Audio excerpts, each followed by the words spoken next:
So if you recall, a parametric curve has x and y coordinates that are defined in terms of some parameter, and we often use t as the parameter.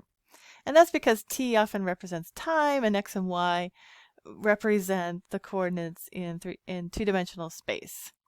So, so if that's the case, then we can take the derivative of x and y to get the velocity in the x direction and the velocity in the y direction, and then speed is defined to be the square of the velocity in the x direction plus the square of the velocity in the y direction, and then we take the square root of that.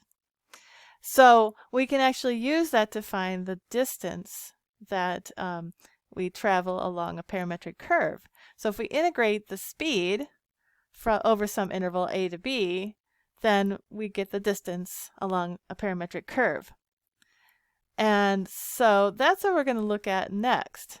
So in this case, we have a projectile. We have a ball that's been, and I think this is an example actually from the section on parametric curves. We had a ball that was tossed at some angle, like a 45-degree angle, with some initial velocity, and so the trajectory of the ball is given by these parametric equations. And what we want to find is the distance that the ball travels from t equals 0 to t equals 4.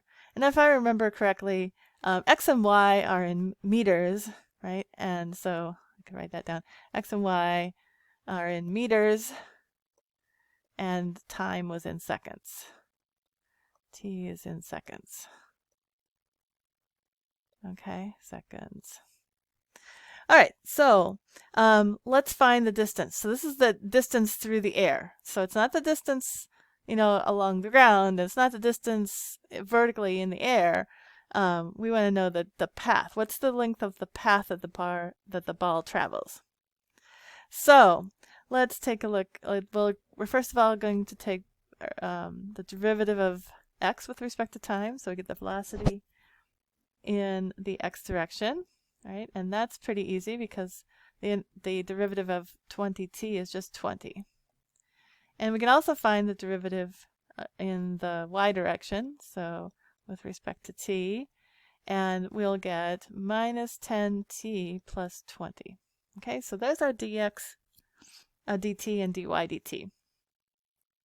So now let's just plug it into the equation that we just found, that we just learned about. So the distance traveled is the integral from 0 to 4, and we're going to take the square root of, so we get dx dt squared, so that's just 400, and then plus the square of the dy dt, so that's minus 10t plus 20 squared. Okay, the square root of that whole thing, dt. Now, like I mentioned before, a lot of times these integrals are really tough to solve. So I could expand this and get a quadratic equation, but it doesn't solve nicely.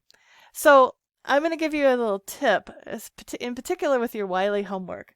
Most of the Wiley homework, what they want you to do is just plug this into your calculator and find this integral that way, numerically. So your calculator just uses some sort of numerical method, whether it's the trapezoidal rule, the midpoint rule, Simpson's rule.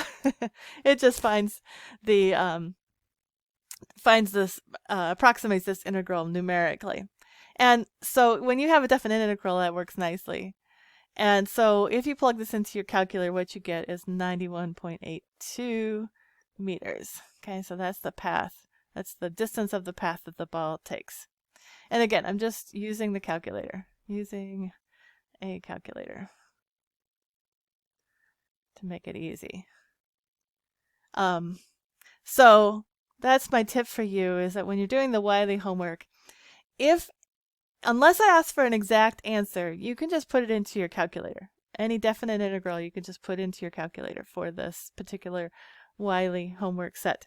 If it asks for an exact answer, though, they're going to want something that has, that's in terms of, a fraction, or has square roots, or maybe has e involved. So then you won't be able to do it in your calculator. But if it's just asking for a decimal answer, then just put it in your calculator. All right, so let's go on to the next example. I'll see you there.